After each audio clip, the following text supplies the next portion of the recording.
Good afternoon, everyone out there in YouTube land. My name is Jared, and this is my channel, Mazda B3K.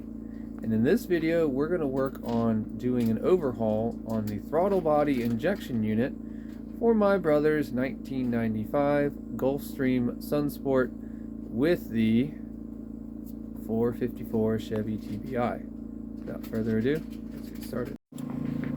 Alright, so we kind of cheated and we got started because we were investigating something separate the other day. You'll notice that the top of the actual throttle injection is missing here. Not a huge step. You need like a T, a Torx 20, and anywhere you see a screw hole here, just take them out. You've got the three in the back, 1, 2, 3 are long screws, and the 1, 2, 3, 4, 5, those are shorter, so make sure you keep those straight. And then you may need a mallet to kind of tap it to loosen it up, come off. But as you can see from the remaining gasket material here, these gaskets were kind of toast because they crumple right away when you poke them with your fingernails. So no one has touched this in a very long time. And if you've been following the video series, you know that we're fighting a rich fuel condition. So if any of these seals are leaking, that can contribute to that. And it's also a good idea to go after the seals that are under this riser thing and at the base of the actual throttle body where it sits on the intake. That's also worthy to clean up, lay down a fresh gasket. So that's what we're going to do. And again, when you get started on this top part, you normally would not take this apart for what I'm talking about. But we were trying to specifically get to the fuel pressure regulator, which is part of this, which is why it's off. But your first step would be carefully disconnect the electrical for the throttle body injectors. It would probably also help get that little riser out of the way. And yeah, because the screws that hold this in are 1, 2, and 3. Those are your bolts. And we're also going to need to disconnect our fuel in and our fuel out, our return. We got to pull this vacuum line. Need to get, you're supposed to remove the IAC and the TPS, but I think we can get away with this pulling the electrical. I hope we can, because I don't believe that I have gaskets for these. I'll have to double check the kit. And we're going to have to take apart these two throttle linkages. We're going to have to take this vacuum line off, this one off, this one off, that one off. You know, we got to isolate the whole throttle body so that we can then lift it out of the way. Another thing to think about is if you have run the vehicle recently, you will have fuel pressure up in here. You probably want to bleed that off before you try cracking the fuel lines. Otherwise, you're going to spray fuel everywhere. So with all that being said, I'm going to go get my tripod, and then we're going to get started on taking this apart. Alright guys, I've got the tripod set up. Let me see if I can zoom in. There we go. It's a little better. And I'm just going to start working on this. I will call out. Oh, this will probably turn into like an 80s montage thing. But I will stop and call out various parts, sizes, tools, whatnot, as I'm working on that particular piece so that you know what you need. So like this here, that's pretty easy. Don't have to do too much here. This kind of spins out. This one's kind of loose too.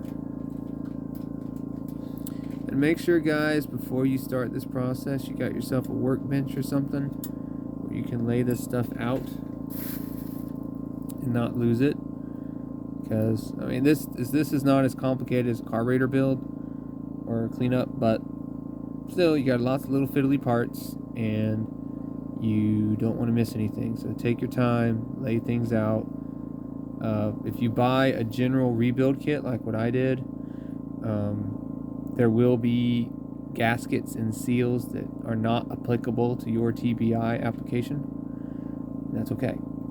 Just make sure you do catch the stuff that is applicable. Okay, so I'm going to pop these off over here. If you look at them close, this is take a small screwdriver, lift up.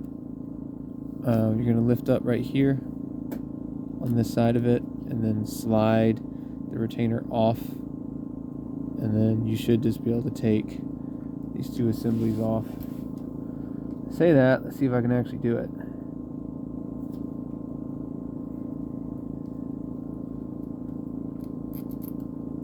Okay, that's one.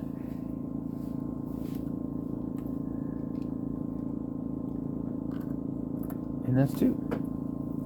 I like that design. So then, just get those out of the way. And like I said, we got to take some vacuum lines off. If you've not done this in a while, be careful.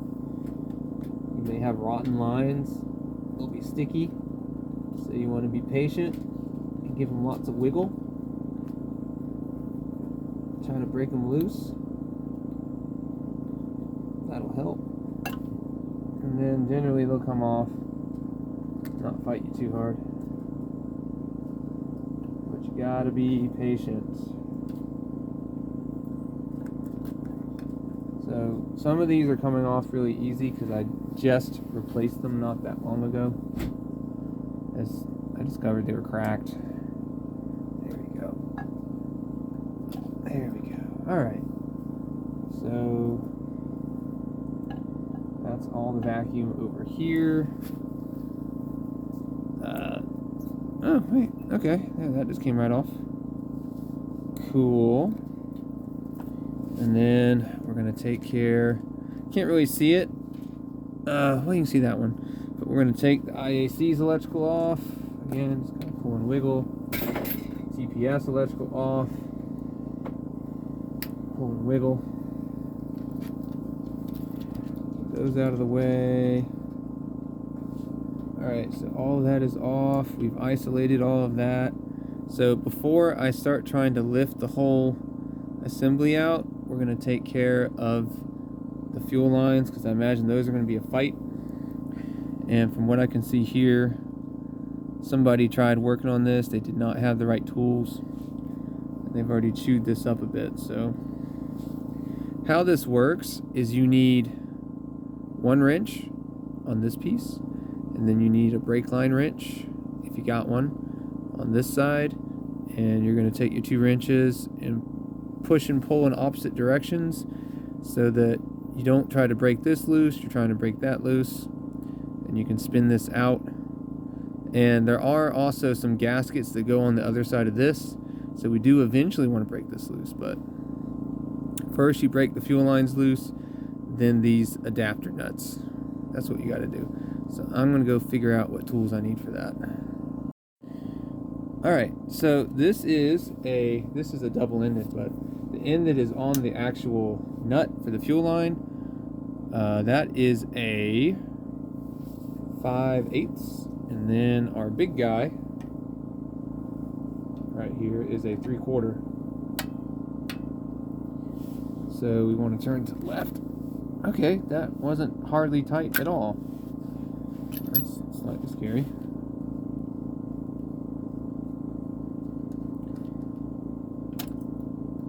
So we spilt little fuel, not a big deal. I knew that my system was not pressurized because we took this off, so it can't hold pressure. Alright, let's see if we got the same size fittings on this end.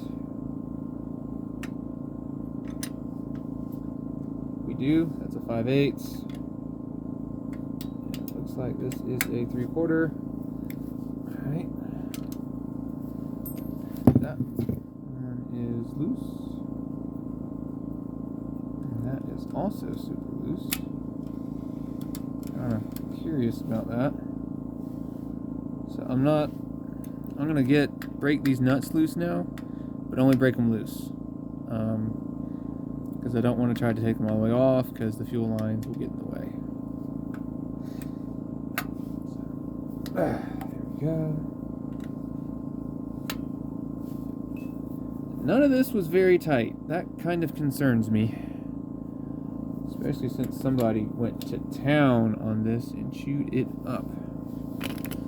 Alright, so with all that done, I went ahead and I checked out what these two studs, and then there's a bolt back here. You can just see they are all 1/2.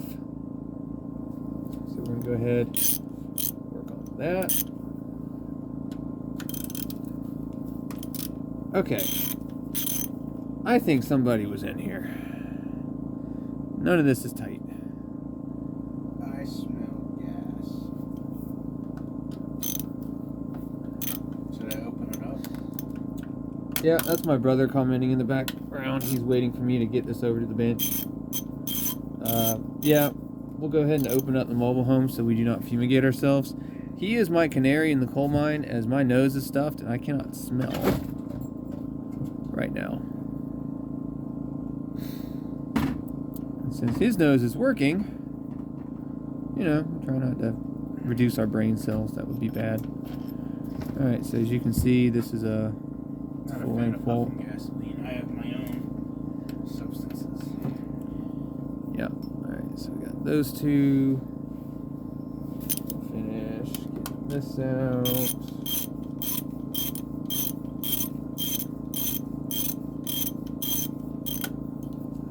All this was not very tight, which that makes me wonder. We had some vacuum leaks going on.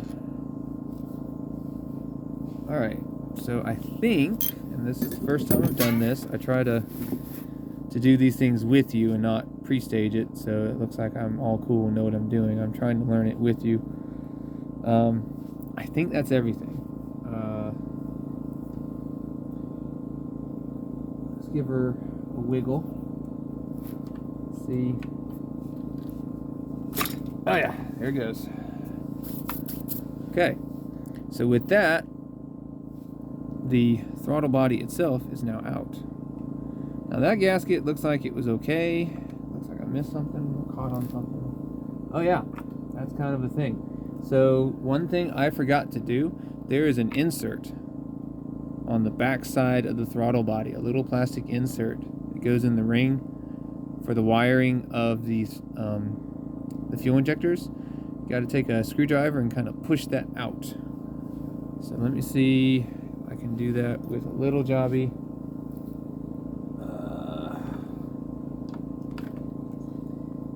Where do we need? Oh wait, I think we need a bigger screwdriver.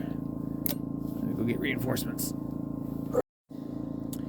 Alright, so at some point as you're doing this rebuild, you will have to come clean this up. You don't want stuff falling in your intake. So you got a couple of choices on what you want to do. My old favorite is you just shove some wads of towels in there, and if junk falls in there, it gets caught on your towels, does not fall down in your intake, does not wind up in your cylinders. So with all that said, let's take a look at some of these seals, see what kind of condition we were in. So this is your fuel line in to the carburetor, and you can see that one's in really bad shape.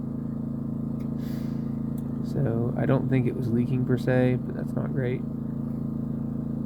That's pretty rough. It was beginning to fall apart. The outlet's not much better. A little bit, not a lot of it. Let me bring you over to the bench here. Get some lights turned on. We got light there? Yeah, we got light there. Alright. So, I haven't really taken anything else off yet. You can take a look at these.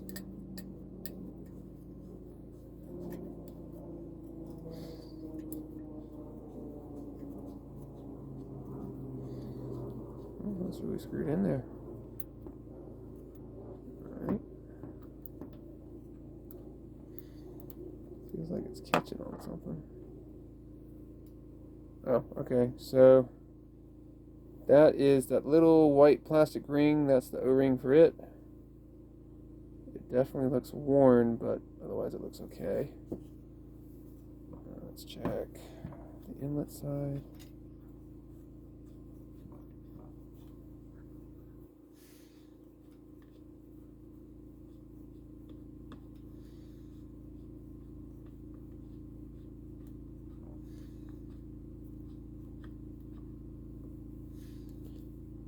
And this one's really bad. Like it's almost gone. Yep. So this definitely needs to be done. You know, one thing I don't really get about I haven't got all the way through the season yet, but so quick pro tip, if your injectors haven't come out in a while, they're going to be kind of stuck. You can try to wiggle from the top, but you got to be careful of the electric post here. You don't want to gum that up either.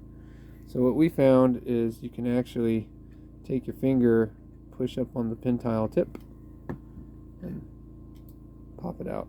So these actually are not the injectors that go with this 454. These are out of a 350. Before we learned that 350 injectors and 454 injectors are not the same. You cannot swap them. Well, don't expect it to run right if you swap them. So here's your injector.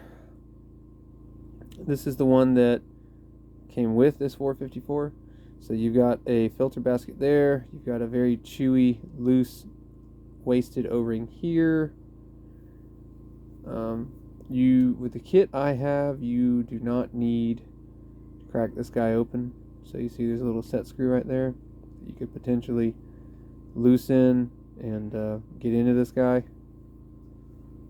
There's also like another one right there. But I am not going to poke that bear. These are kind of dirty. They don't flow quite right when you look at the spray patterns. But for now, we're just going to go ahead and do all the seal stuff to them. And then we'll transfer that over eventually when we get new injectors, if we're still running really rich after doing all this. Because when you look at the current prices for a 94 to 95 454 injector, it is cheaper to get a new one from a third party from aftermarket than to try to get a rebuilt one or to purchase an original new one, a new old stock. And unfortunately, I don't know of anyone in my area that actually knows how to correctly clean these and reman them. So, dims the brakes, but that's what we got. My brother has the one, he's cleaning on the one right now, again for the 454, but this is the where the fuel injectors sit.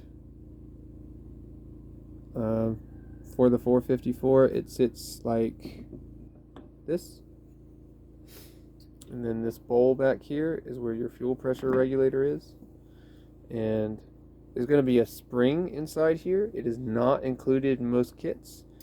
The one thing to note is the 454 and 94 and 95, it ran a higher fuel pressure than in years prior, so you need a different spring than years prior. So if you pick up a kit that's got a spring in it, most likely it is wrong. The spring is yellow in color, and you can still pick it up at a couple of specialty spring shops. I bought mine from SPR Performance when it comes in. But yeah, there's a diaphragm in there that needs to be swapped out. And then you've got this gasket that sits on the underside that needs to be replaced. And then after we get all that done, we get this cleaned up. There's another gasket for this layer right here. I believe there also may be a gasket that goes here for that little riser thing. I'm not sure. That may go to another TBI kit. Gasket there. And again, the other side of that gasket goes right here. So make sure you don't miss that. And so I think that's pretty much all the gaskets we need to work with, other than our big base gasket, which we got to clean this side as well. And then we'll reapply. We'll use the bolt holes as our alignment to make sure we have a nice good seal, and we'll be good.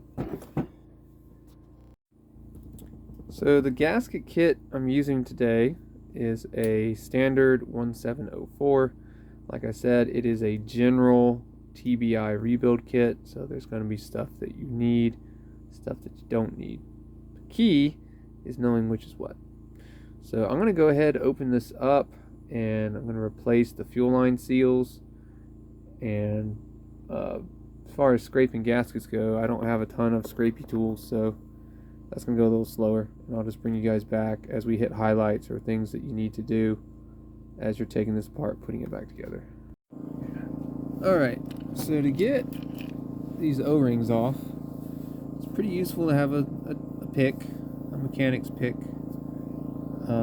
Highly recommend you get one like a Milwaukee, something with good steel, because you're going to use these a ton and you'll use them in ways they're not meant to be used. And if you don't want to be buying a new set of picks every week, you know, it is a good idea to get the good stuff. So we're going to kind of get under it, lift it up, try not to stab ourselves. There we go. So here's our seal.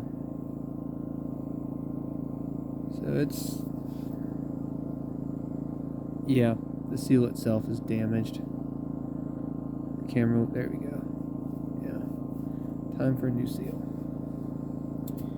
And the kit should have a new one. I'm going to take this one by one so I don't accidentally get them mixed up, because this is the first time I have ever done this.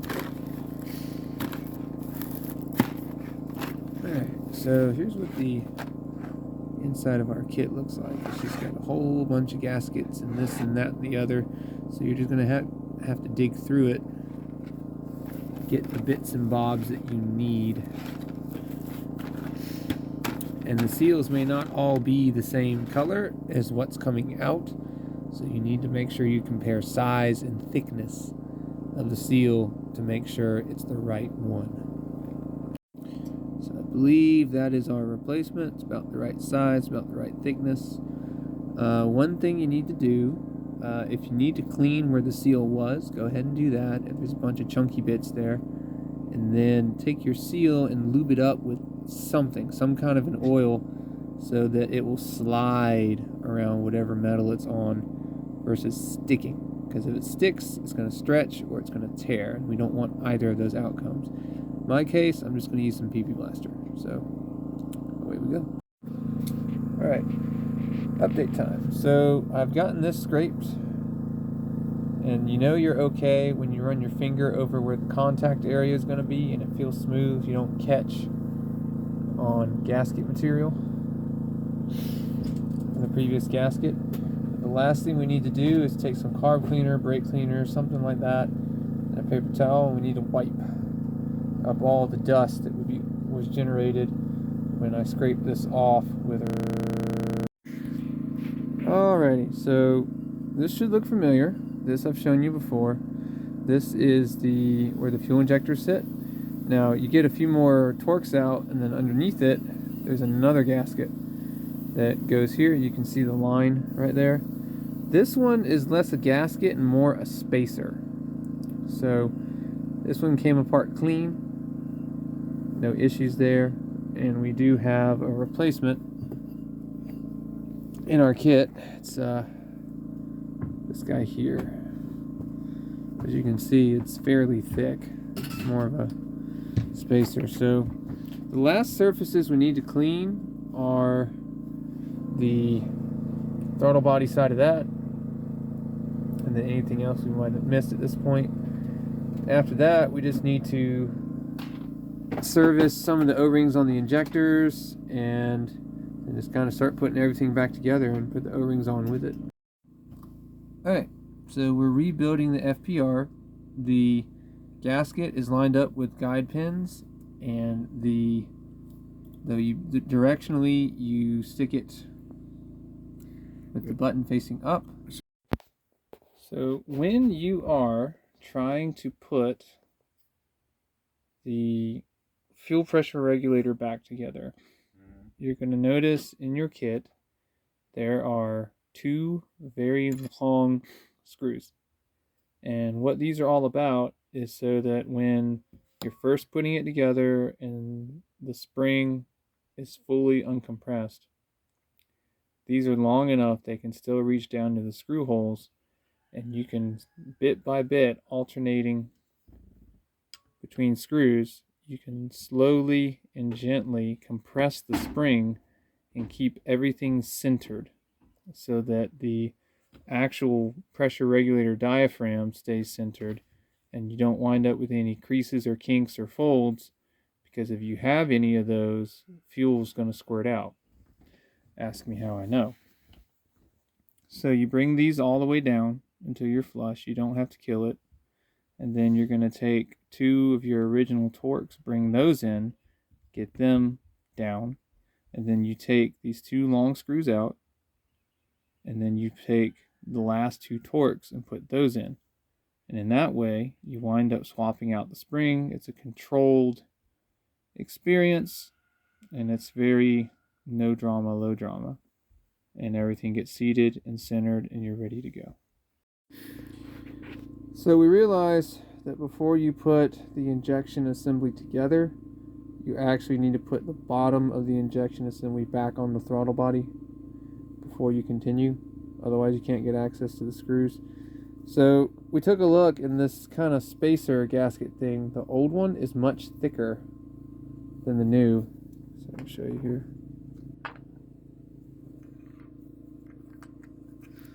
Look at them side by side, and with such a massive difference there, we're going to stick with the old one.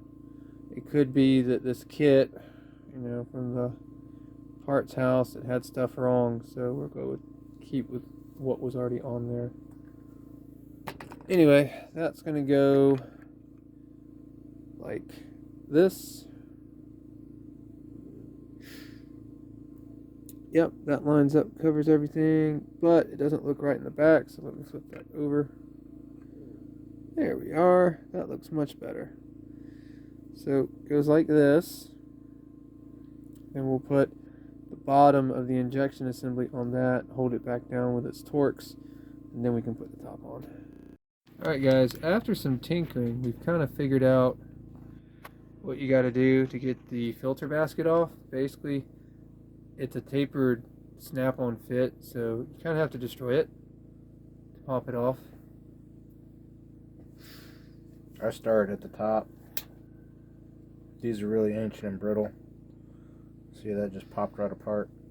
Then I can get to the bottom of it, and same thing again. Now I got a whole side broke off, and I can just boop. Yep. And after you get the filter, inspect for like rust. These injectors sat for a really long time and got rusty. So we're trying to clean where we can. As I mentioned before, we don't have the means or tools to actually properly clean the guts of these injectors. So we're just doing what we can. But you'll want to put a new filter basket on. It's a tapered fit, which means it can only go on one way.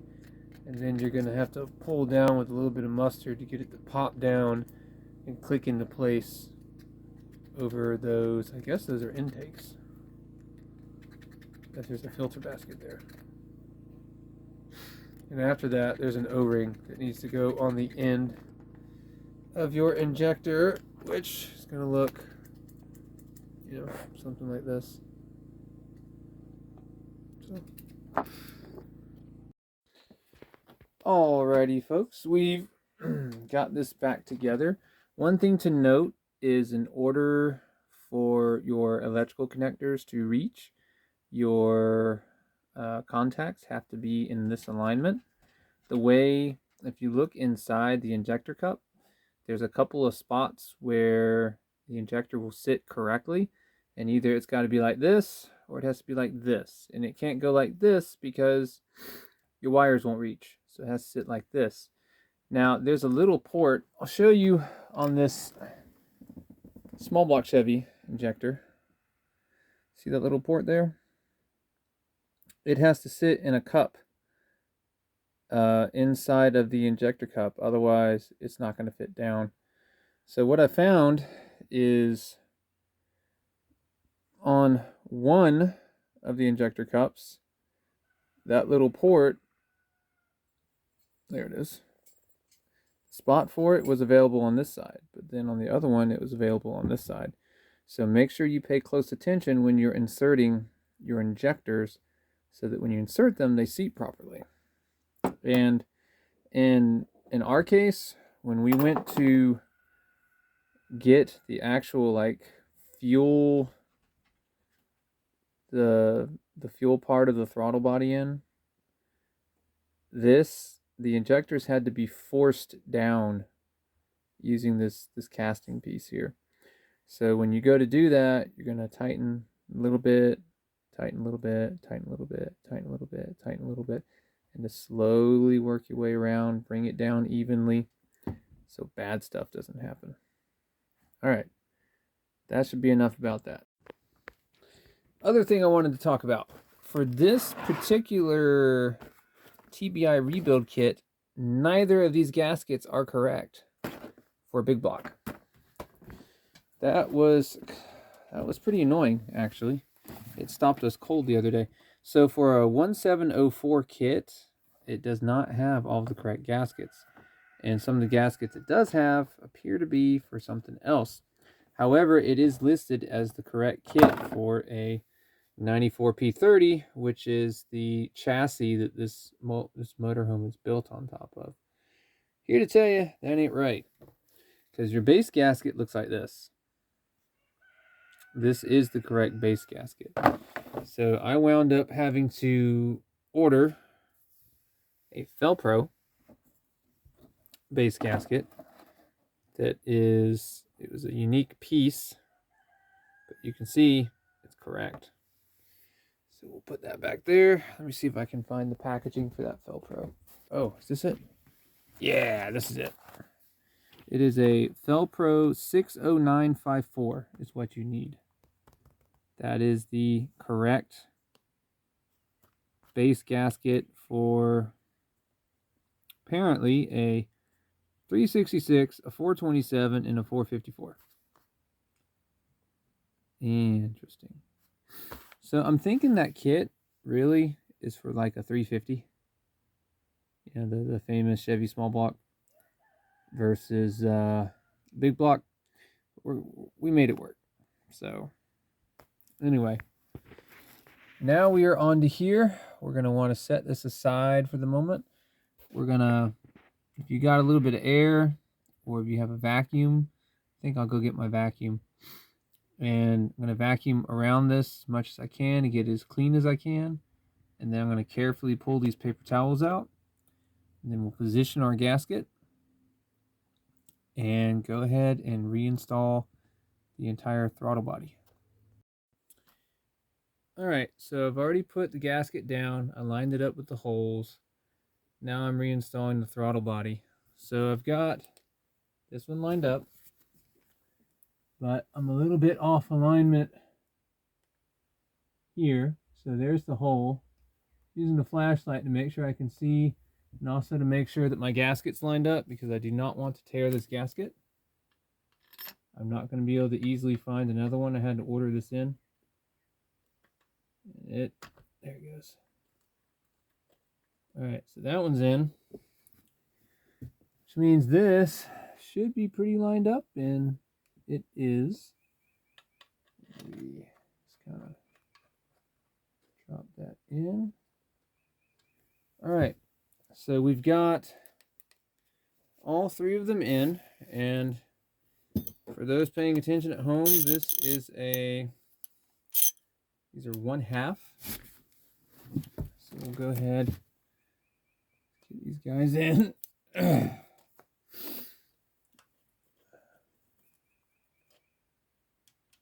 Like so.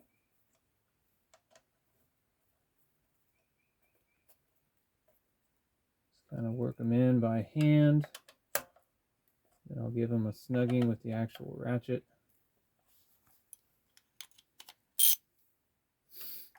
It's kind of exciting because we put in a decent amount of time Sunday getting this all together. So you're going to want to make these, I think, somewhat snug because you are compressing a gasket. And if this gasket is not compressed adequately, you are going to get vacuum leaks. Same time, do not kill it. Do not. I'm pretty happy with that. All right, so now we're just going to start putting stuff back together. Don't forget, put your new, let me move the camera a little bit. There we go. Put your new O-rings on your fuel lines. Also, do not forget to put new plastic washers on these fuel tubes. I found the best way to get the old ones off is to take a razor blade, same one I use for scraping, this guy, and you just cut it, and as you work your way through it, you finally cut enough of it through, it'll be under tension and it'll just go spoing and it'll go flying off into orbit. But it gets it off, so that works. Let's get it back in. Remember, your fuel inlet is going to be on your left. Your return is on the right. Make sure you line up these tubes, nozzles, not sure what you call them. Get them lined up. And then you want to make sure you snug them tight after you get the throttle body tightened down so you have something that you can turn against. And then once you do all that, you can work on getting your fuel lines back in. So from this point, we're reconnecting everything. Redo all your vacuum. Don't miss anything. You've got multiple connections on the camera up. Multiple connections here on the back side. Don't forget your throttle linkages over here and the little retainers that go with them. Get your fuel, all your electrical, and then I'll bring you back when I get all that done.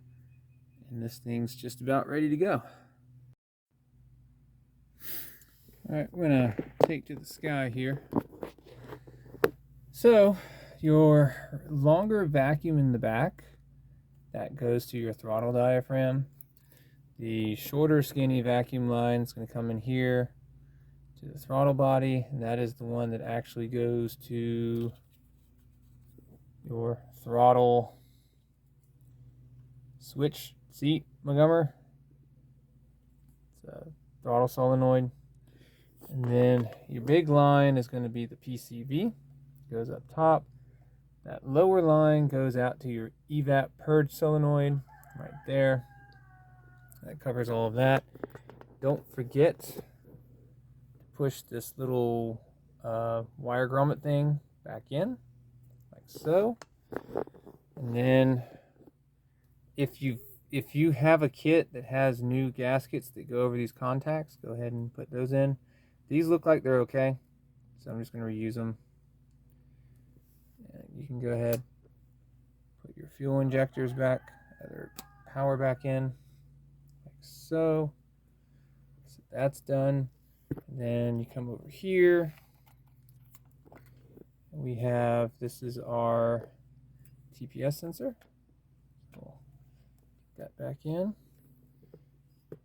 And then lurking around here somewhere is our IAC.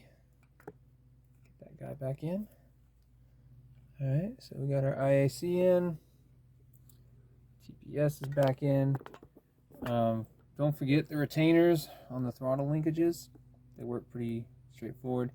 Slide them in on the big hole, then push them down to the small hole, and they just pop over to retain. So that leaves us with tightening these two nozzles and then putting our fuel lines back in. Don't forget, you're going to need 2 wrenches to kind of snug up the fuel lines correctly. And if you can use a flare wrench for these nuts, you definitely want to do so. If you don't have one, you can wing it. Just be careful so you don't round stuff out. And we are almost there, guys. Okay, so we're finally at the finish line. Got whatever this thing is called. I don't know what it's called. It can only go on one way. Easy way to tell is it has a little spot for the wires for the fuel injectors. You just drop it in right there. You've got these 2 posts that are to hold on the actual air cleaner and filter. And we've got our fuel lines connected. This is a 5/8, and then this is a 3/4. These 2. That's it. Alrighty guys, that's going to do it for this video where we rebuilt all the gasketry on the TBI of my brother's 1995 Gulfstream Sunsport with the 1994 Chevy 454 TBI. So if this video helped you, if it educated you, please consider like, share, subscribe, ring the bell, all the fun YouTube stuff. Helps to grow the channel. Also, please leave a comment. I like to learn from them. I like to read them. I like to reply to them. And remember, guys, I make the mistakes so you don't have to. I'll see you guys next episode.